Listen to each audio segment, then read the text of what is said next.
こんにちは。アルファアドバイザーズの坂下です。今日はワシントン大学の MBA、ワシントン・フォスタースクールオブビジネスのアドミッションに来ていただいております。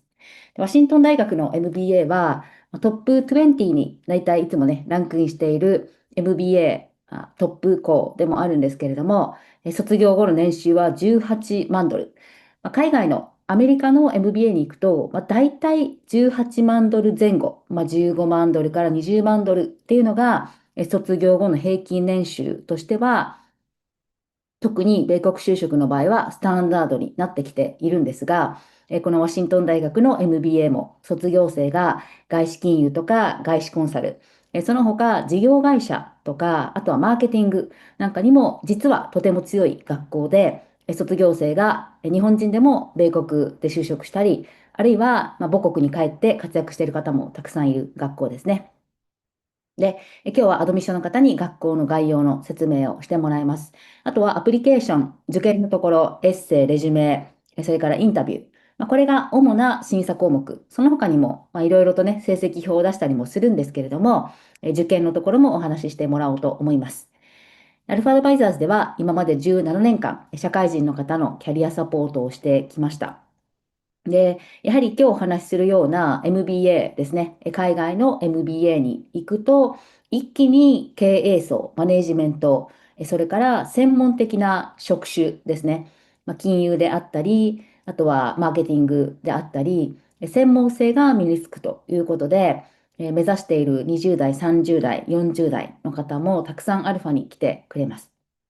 なかなか円安が進行していたり、海外のね、情勢もいろいろなことが起きている時ではあるんですけれども、一つはやはり高い年収とか、もっと高い職位を求めていく方も非常に多いですし、一方で今日本にこのまま専門性もないし、ましてや英語で何かね、グローバルなビジネスをすることもできないし、で、結果として給与も上がらないし、AI も入ってきてね、なかなかもうジェネラリストとか、ジュニアなポジションっていうのはどんどん淘汰されていく、そういった局面になっていますので、もっとね、自分はグローバルにキャリアアップをしたいという方がたくさん来ています。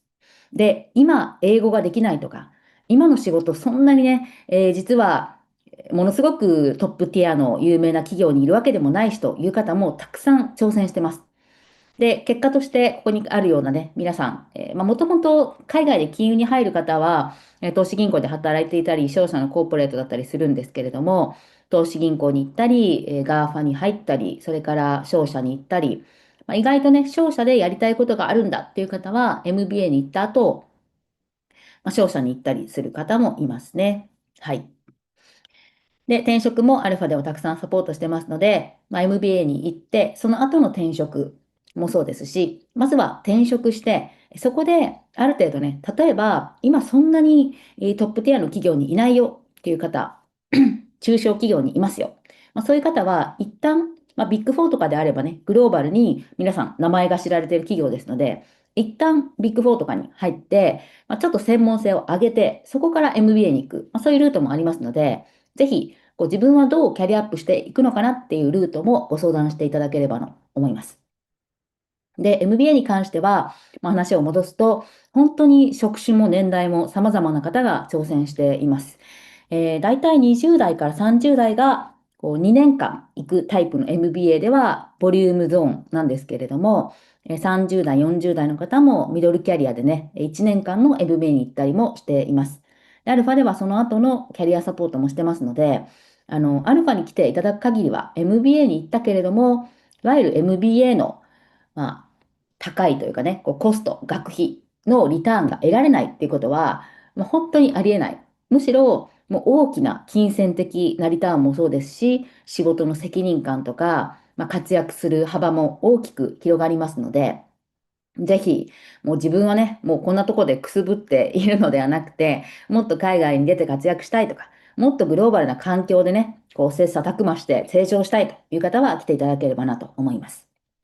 で、アルファでは代表の入住さんが、皆さんとキャリアの方針を立てたり、あとはね、今は結構アルファのノウハウをたくさん入れた特訓っていうのも使っていただきながら、語学、テストの準備であったり、ちょっと推薦状のね、ところをどういうふうに変えていこうかっていう設計であったり、さらにアルファのサポートも強化しているので、ぜひ、ご相談に来てください。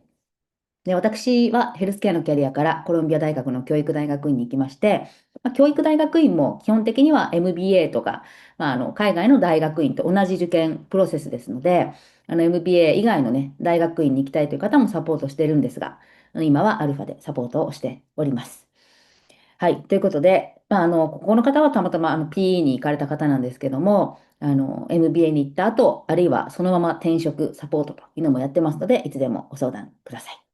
個別の相談はウェブサイトから、こちらのボックスに、今こんな状況で、今日のね、それこそワシントンの MBA 興味あります、行ってみたいでもいいですし、MBA 考えてますとか、あとは、もうまずは転職で、一旦自分のステータス、自分の実力上げたいという方もたくさん来てますので、ぜひ、キャリアのことはいつでもご相談ください。自分で考えていても、あの、なかなかね、最適解にたどり着けませんので、まずはちょっと聞いてみようかなという感じで、早く来てください。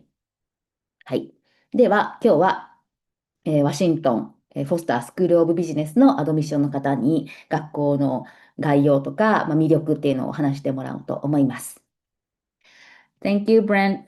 Could you start your presentation? Yes, absolutely. Um,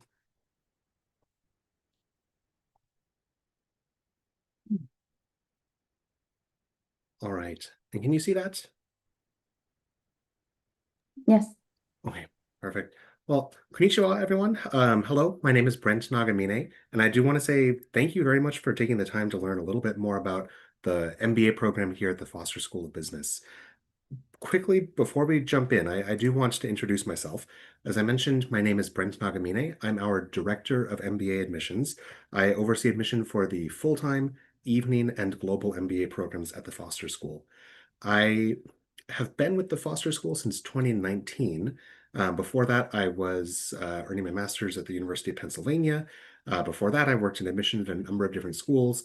But I also have 2 degrees from the University of Washington. Most recently, I earned my own MBA from our evening MBA program, and I graduated just last year in the class of 2024. So I'm always happy to talk about Foster. I've spent a lot of time here, and I'm certainly happy to bring in my own experiences from my time in the program as a student. I also want to note that a conversation like this is very brief. I'm only going to be talking for, 10 to 15 minutes. And I think this is definitely not going to give you every single piece of information about the Foster School. Instead, I hope this introduces a couple of the most important points about us, and it gets you excited to learn a little bit more.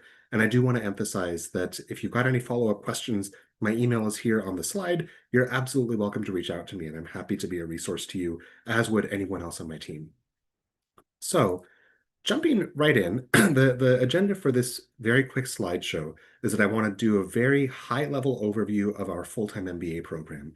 There are, I would say, maybe 4 or 5 things that I think are the most important. If you don't know anything else about the Foster School, I want you to walk away from this conversation knowing those things. I then want to jump into talking a little bit about our admissions process and just highlight some of the more important things for you to be aware of as you prepare to apply. I'll talk a little bit about next steps, and then more importantly, I'm going to stop presenting and I'll just answer questions from the audience and hopefully make this time valuable for each of you. So thinking about the overview of the MBA, at least at Foster, I always want to point out that I think among top MBA programs, there are more similarities than there are differences. When I think about Foster and a lot of our other peer institutions, there are many things that make us quite similar. We've all got great faculty, we've got really good classes, you're going to have good classmates. Instead, what I want you to focus on is not all the things that we do that's the same as everyone else, but rather some of the things that I think help to distinguish Foster compared to some other places. And the 4 things on this slide, I want you to walk away with a good understanding of so that you know that these things are really true of the Foster community. The first thing I'll point out is that we are in a really, really good place to earn your MBA. So the University of Washington, the Foster School of Business, we are located about 5 minutes north of downtown Seattle. Seattle is an incredible place. I actually didn't grow up in Seattle. I grew up in Hawaii and I moved up here for college. And I am so thankful that it's such a fantastic place to be. I love calling Seattle home, and I think that's partially because of, the great outdoors that we have, or the good food, all of the art and the attractions. But I think in particular, through the lens of an MBA, the reason that Seattle is so good is because we have a disproportionate representation of industry leading and world changing companies that have their headquarters here or that have some sort of corporate operation here in Seattle. A lot of folks know about, Amazon or Microsoft, Starbucks, but there are many other companies that I think not everyone always knows are in Seattle. Big in the US are things like T-Mobile or Costco, Expedia. Um, these are all companies that are headquartered here. I could name quite a few. And I think what's really great is that not only do we have those companies, but we're not really sharing them with a lot of other top MBA programs. And that's what's very exciting. There are many other top MBA programs in really cool cities. And that's all across the US, whether it's New York or Los Angeles or Chicago or Boston. What I want to note, though, is that most of those other top MBA programs in a top city are sharing that top city with another top MBA program. And that's something that Foster doesn't really have to do. I'd argue that we're the most prominent MBA program north of San Francisco and west of Chicago. So we have a very large geographic area without a lot of competition among our peers. So Seattle's really special. We've got a lot of businesses and we can take advantage of it because we're not necessarily competing with other programs for the attention of these companies. And the way that we try to leverage the companies is that we bring them onto campus. We estimate that over 2,000 business professionals will walk through our doors in a given year. And that could be in all sorts of forms. So, you might have a senior business executive coming in to judge a case competition. Maybe you'll have somebody coming in to be a guest lecturer. Maybe one of our clubs is bringing in an alum who is going to just speak to members of the club about a particular industry. It takes a lot of forms, but the point is there's a huge amount of interplay between the Foster School and the business ecosystem in Seattle. So Seattle's a great place. The Foster School is well connected to it. And that's number one that I want you to take away. The second thing that I want to point out is the very highly customizable curriculum and student experience. At the Foster School, we don't have dedicated tracks. So there's there's not a specific concentration or focus that you have to choose. Instead, we encourage everyone to come in and take our core series of classes, but they follow that by taking electives that are based on your interest. So, instead of, for example, taking an MBA with a focus on marketing, which might dictate the classes that you have access to and say you can only take marketing classes, we're a little bit more general, we're more open about it. And that means you may have an interest in marketing. So you take our core classes, then you take some marketing electives, but you could also take a little bit of finance, maybe some strategy. Maybe you can get some deep business economics. There is a lot of flexibility within our curriculum. And what that means is that every single student can tailor their experience and their academic journey based on your interests and your areas of growth that you need to achieve. So customization is the name of the game here at Foster. The third thing that I want to point out is the student community that we have. And I understand that every MBA program out there brags about their really good students. And I think that a lot of folks probably talk about their student community as being very collaborative. I will make this argument until I'm blue in the face. I believe that Foster lives the value of collaboration better than any other MBA program.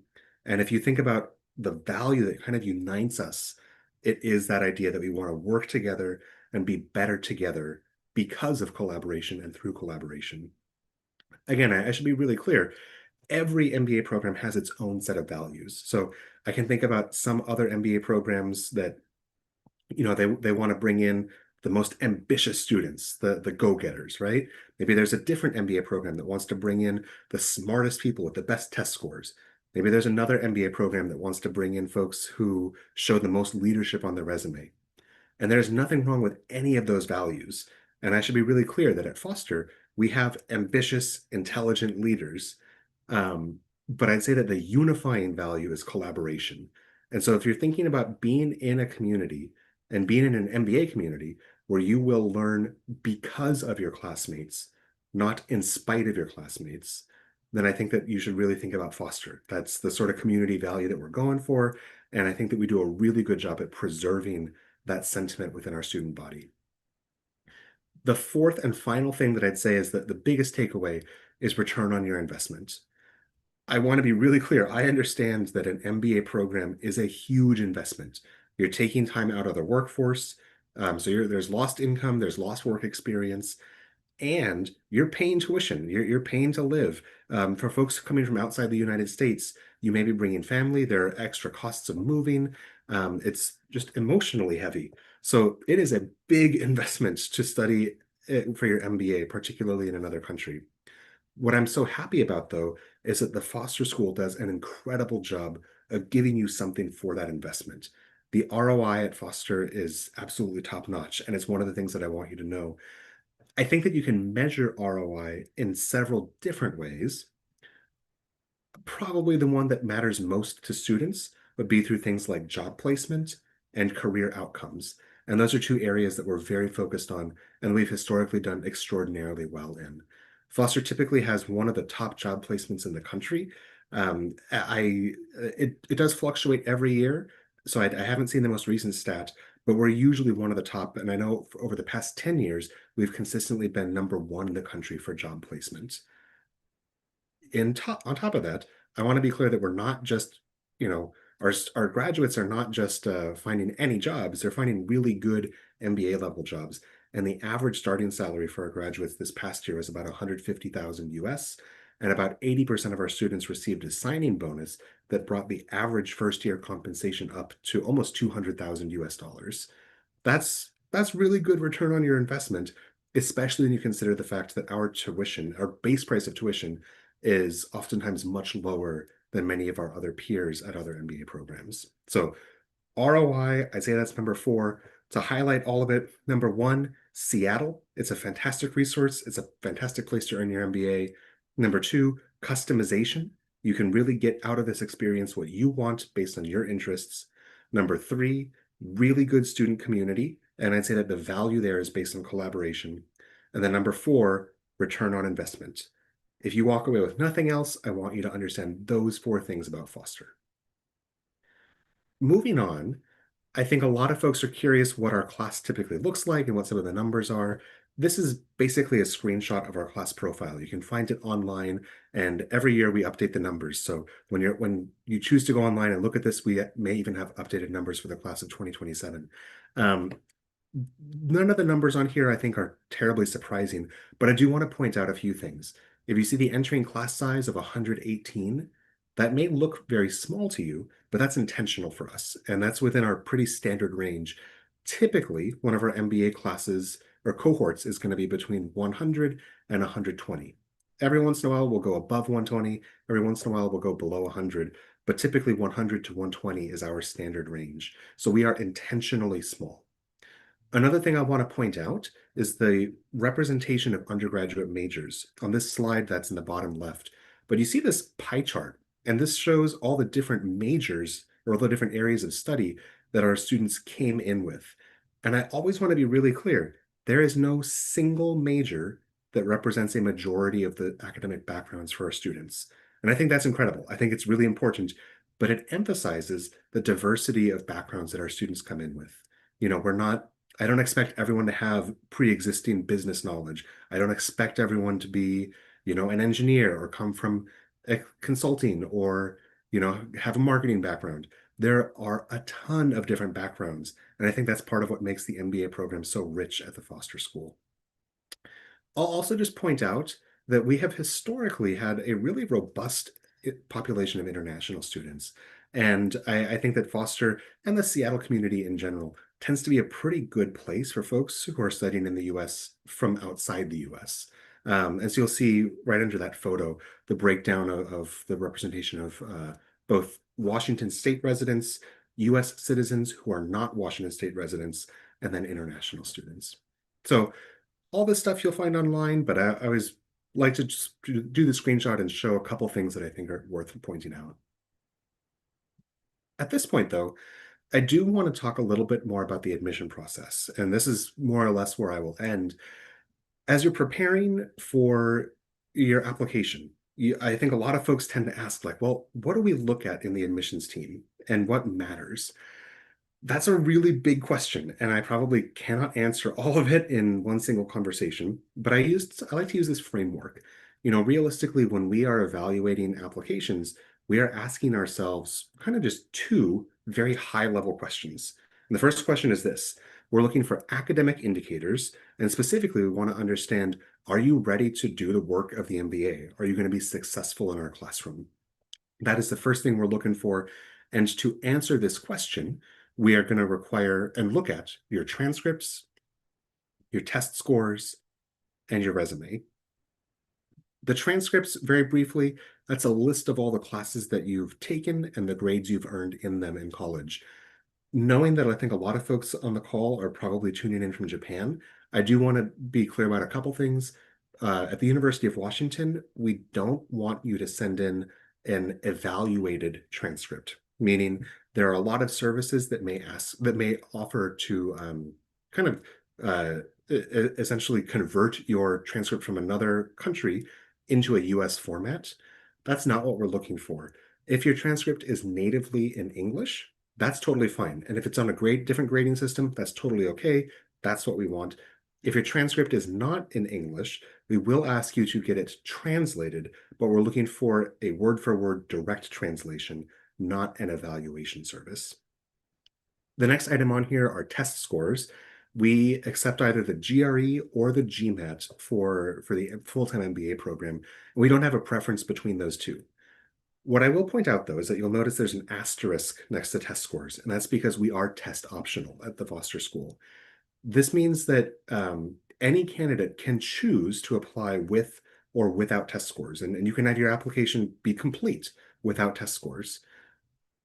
I'll come back to this in a second, but I do want to be clear that there's a difference between a complete application and a competitive application. So not everyone is a good fit for test optional, but any candidate can choose to apply without test scores.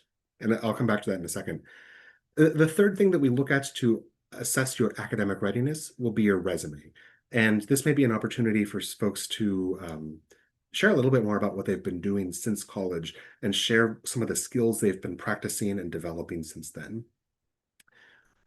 What I mentioned is that with test optional, and actually just thinking about this right here, as I've kind of phrased it, there are really three major things that we look at to understand your readiness for an MBA, or your academic readiness for an MBA. And if you're going to take one of those away, the test scores, that should mean that the other two pieces, the transcript and the resume, are very strong, so that we don't necessarily need to, that there are no questions about your readiness that the test scores would otherwise be able to answer. So I'm always happy to have a one-on-one conversation with folks. If you've got a question about whether or not you're a good fit for test optional, feel free to reach out, and we're happy to talk about it. But those three elements help us to assess that first question.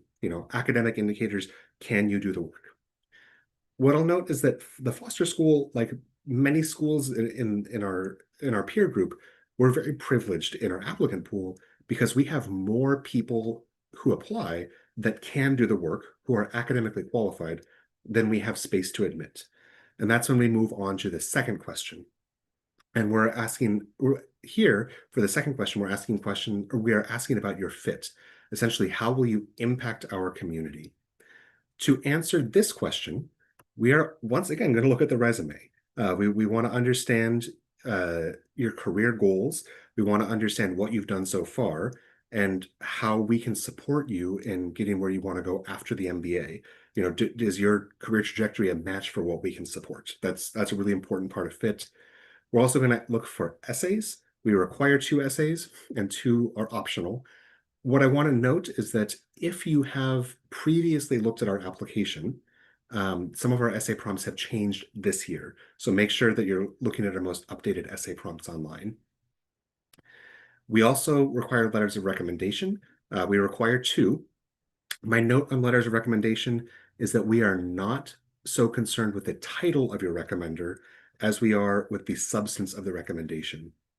And that means, sometimes people have the opportunity to have, a vice president or the CEO of your company write on your behalf.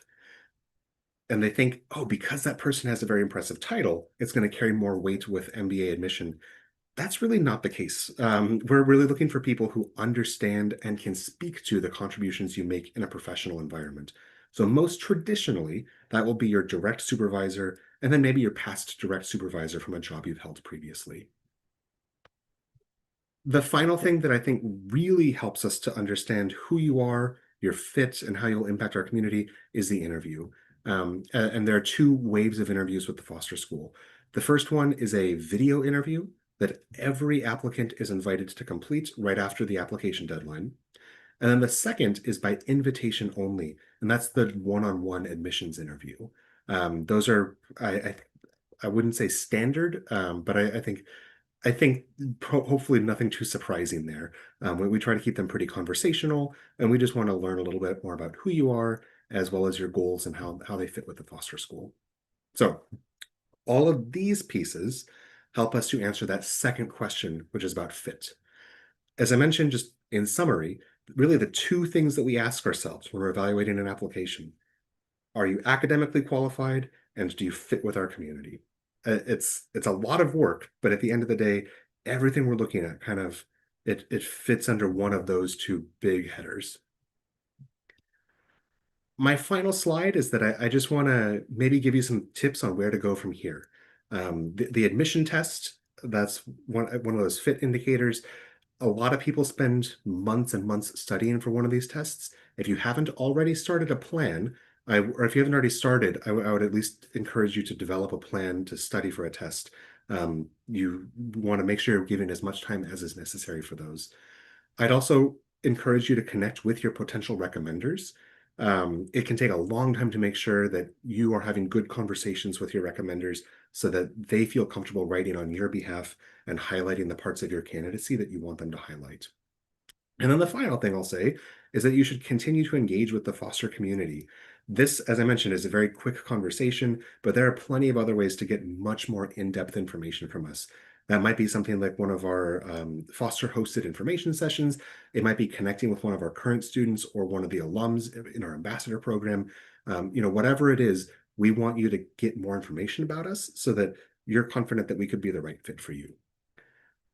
On that note, I just want to say thank you so much. I appreciate you letting me talk for a long time and hopefully share some important information about the Foster School. At this point, I'm happy to open it up for some Q&A. Yeah, thank you. Thank you very much for a very informative presentation. So before moving to questions from the audience, I would like to ask some questions myself. Mhm. The first one is about the career outcome of the graduate. So many students originally come from business and also an engineering background, but which industries do they pursue careers in after graduation? Yeah, that's a really good question. I think that Foster is widely recognized as the best school in the United States for its connection to tech. So we have a lot of folks that are going to go into, work for companies like Amazon, like Microsoft, but also a lot of maybe the smaller companies that you haven't heard of that are still really, really great opportunities. So I always want to make sure folks know, like, we are very well known for tech. Tech itself exists outside of the, like, what do they call it now? The FANG or the MANG companies. That there's a big spectrum there, but it is true. A lot of our graduates are going to certainly be interested in companies like Amazon, Microsoft, Google, Apple, and Foster is widely recognized for that connection. What I'll note, though, is that I'm really proud of how well connected we are to tech. Sometimes I think that connection does us a disservice because it overshadows some of the other industries where we do really well.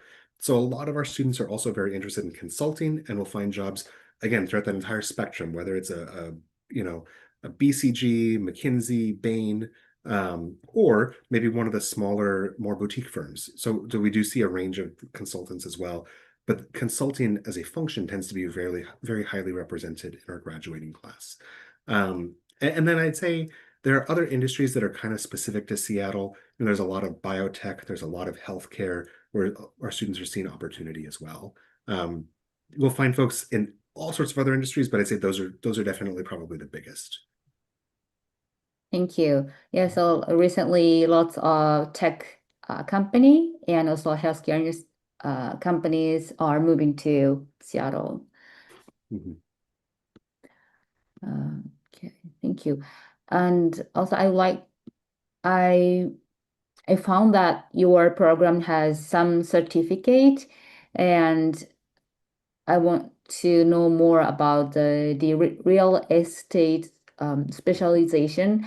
There has been an increase a number of people interested in real estate business, such as real estate funds, aiming to pursue an MBA from Japan. So could you tell us in detail about the real estate specialization program at your MBA? Sure. So it's an interesting partnership. There's a different college within the University of Washington, the College of Built Environments, that actually has a separate master's program in real estate. And so the specialization that we have through the MBA is going to leverage some of the resources and some of the classes that that program offers. You're basically still earning the regular MBA. What I'll note is that your core classes will go unchanged from what anyone else will take. But some of the elective classes that you take, instead of just doing classes entirely through the business school, you'll end up taking some of those electives through that other real estate master's program. I know you're asking specifically about real estate, but I'll tie this back into one of the themes I mentioned, which is customization. Everything I talked about previously was all about customizing your curriculum within the Foster School. What I should note is that the University of Washington as a whole is one of the largest and one of the best research institutions in the world for graduate study. And that exists well beyond business, great medicine, great engineering, public health, yeah, computer science, like tons of incredible graduate programs. What's great about this, though, is that students within the MBA can still take some classes across any of those graduate programs and count them back toward the MBA as electives. The typical threshold there is 12 credits. So you can take up to 12 credits. Other graduate programs bring them back toward the MBA and count them toward your degree. So the real estate certificate kind of leverages some of that opportunity. Thank you. So the next is a question from audience. This is also about for the career destination, especially for international student. So thank you for valuable insights.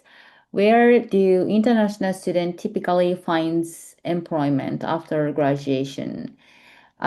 Are if they are candidates securing jobs in the United States, or in that case, are companies like Amazon, particularly like Amazon is known for the large employment for international students. So is it common for securing jobs such as Amazon, such as Amazon?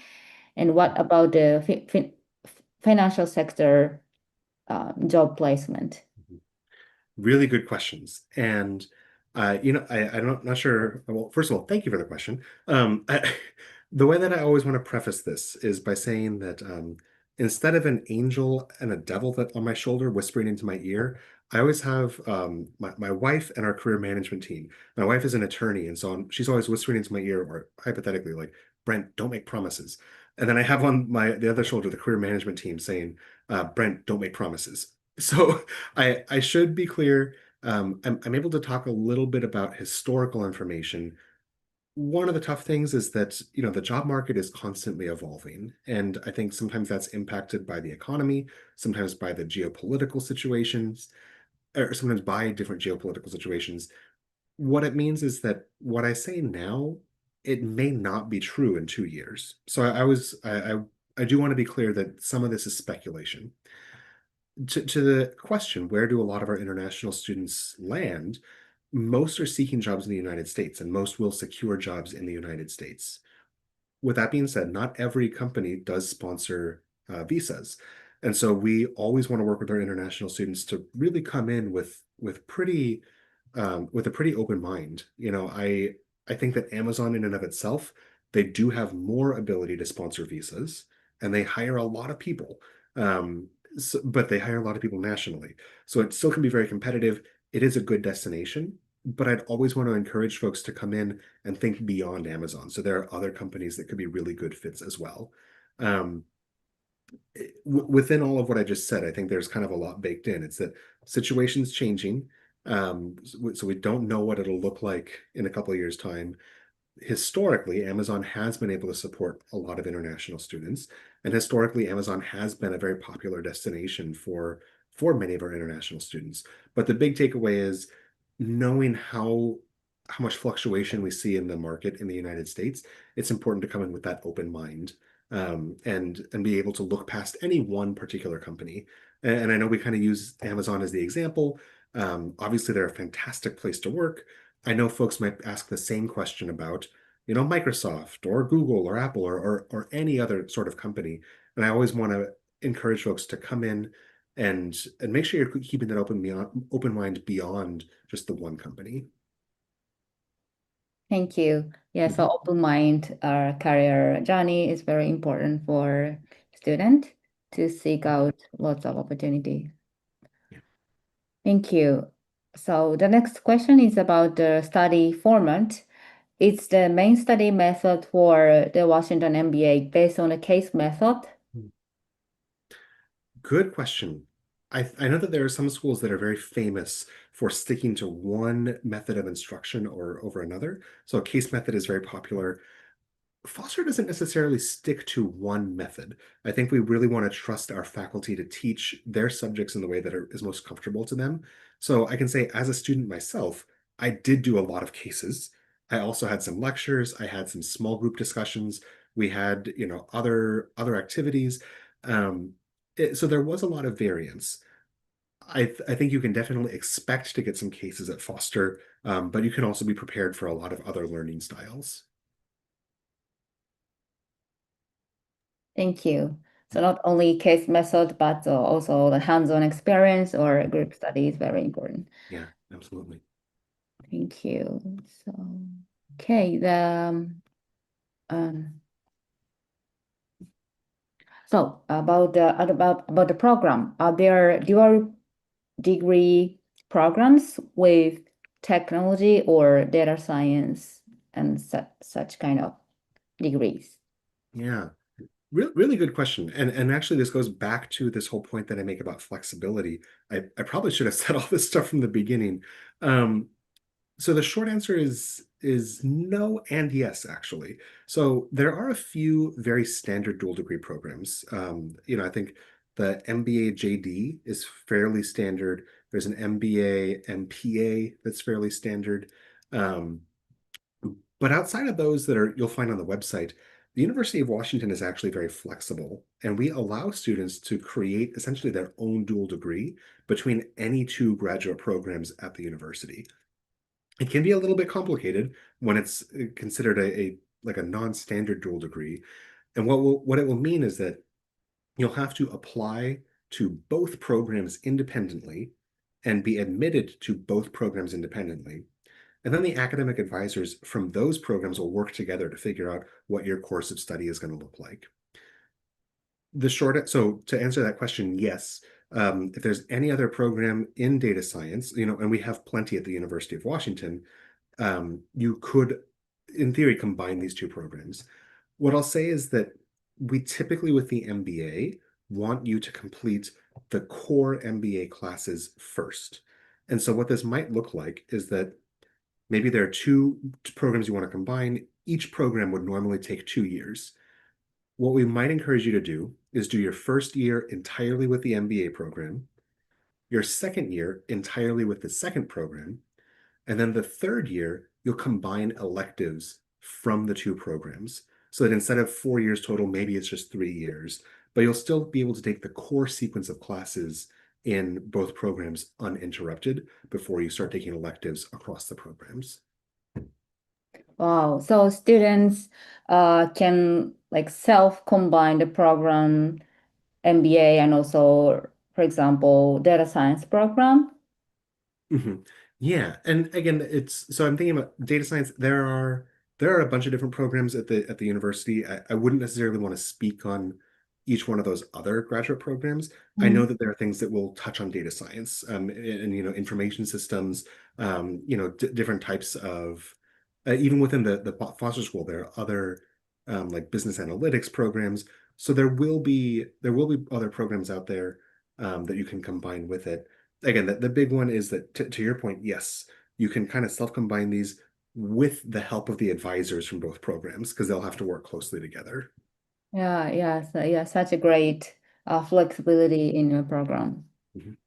Thank you. So this is the last question. For the application process, you mentioned that the fit with the school is very important in the admission process. So Mhm. how do you evaluate this fit? I mean, Mhm. what specific elements in an essay or resume do you like look at to assess the fit? That's a really good question. And I know I kind of blasted through on my slide those four elements of the application that contribute to it. So resume, essays, recommendations, and interview. With that being said, I know I didn't really answer the question about the things within those pieces that can make you a good fit. And that's always kind of hard. I mentioned at the very beginning, and I'll stress this, the value of collaboration. I'd say that that's incredibly important to us, and we want to see signs of that through all of your application and your recommendations in your interview. We want to see that you are excited to be in a place where you will be in that collaborative environment. So that's a really important part of fit. And I would say that's overarching for every candidate we look at. Other things that I think can be really helpful. The first thing I mentioned when I was on that slide, I talked about career fit. There are, I mentioned before that there are some industries that we're really well connected in. So technology, for example, if you want to work in technology and you're coming from a background that we look at your resume and we say, yeah, that makes sense. We can get you there. That's a really good career fit. On the other hand, if you come from a background that we are not as used to supporting and you want to go into an industry that we don't have as many connections in, I think as an example, the automotive industry, we don't have as many connections in automotive compared to tech. And so if that's what you wanted to do, we'd say, that'd be a little harder for us to support, and we may not be a good fit for you. So that's something that we look at. Um, Other signs of fit, other values that we want to see. We really want to see resilience in our candidates. We want to understand how you respond to ambiguous situations. And those are important, but they won't always appear in the exact same way. Sometimes people will write an essay about those things. Sometimes people are going to share a story during an interview. And I wouldn't say that there's necessarily one right formula for how to put it all together that's going to be the winning combo. Um, so I'm happy to share all of that. The other piece, though, which is people oftentimes ask, like, what are you really looking for? Like, what are the values you want to see? And I'm always happy to be transparent about it. But then I want to provide this caveat, which is that underlying all of this, we do still want our candidates to be authentic. If as I was talking about our values, and I talk about the collaboration, for example, and deep down, that you actually thrive in a really competitive, kind of cutthroat environment. There's nothing inherently wrong with that. But if you're saying, everything else about the Foster School, I love it. Like, I want to be in Seattle. I want to work in tech. But deep down, I know that I don't really want to work with other people. And so you're contemplating, should I maybe be a little bit inauthentic so I can still get into Foster because that's what they're looking for? I would say no. I think you're doing yourself a disservice. So at the end of the day, it's not so much about it's not so much about conforming yourself to our values and doing something, but I'd say it's instead of that, it's about finding authentic ways to express the values that you have and showing where there is natural alignment between those values and between those goals connected to the foster school, who we are and the resources that we offer. So authenticity should be underlying all of it. And I apologize. That was kind of a long and convoluted answer. Yeah, yeah, It makes thank sense you. to me, but let me know if I should rephrase some of it. Yeah, thank you very much for your detailed explanation. So authenticity matters, not most, but very important in Mhm. the application and also career journey of all the applicants, and also cannot conforming themselves to the school, but the authenticity, career destination, and their interpersonal skill, including resilience, is very important. Mhm. Absolutely. I agree with that. Thank you. Mhm.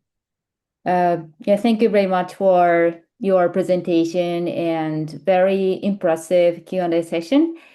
I deeply understand the flexibility of the Foster MBA program and also the um, specialization program and zero degree opportunity during the MBA, and also the very smart cohort and location advantage.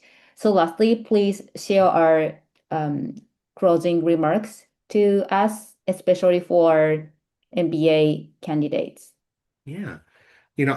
I'll be honest, I don't have anything formal prepared.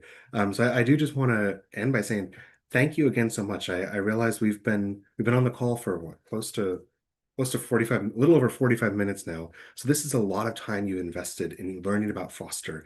And I want to say from the beginning and still through now, thank you very much for that time. Thank you for learning more about us. My big thing that I mentioned is that this is kind of just the beginning. 45 minutes feels like a long time, but the reality is, in this time, we cannot have possibly shared every piece of information about the school. There's no way we possibly answered every question you have.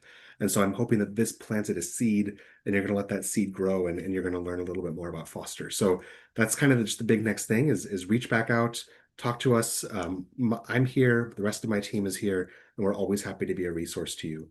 But otherwise, thank you so much, and I look forward to staying in touch and hopefully seeing your applications come in a couple months. Yeah, thank you very much for your time also. Yes. ということで、今日はね、ワシントン大学の MBA のプログラムのご説明をしていただきました。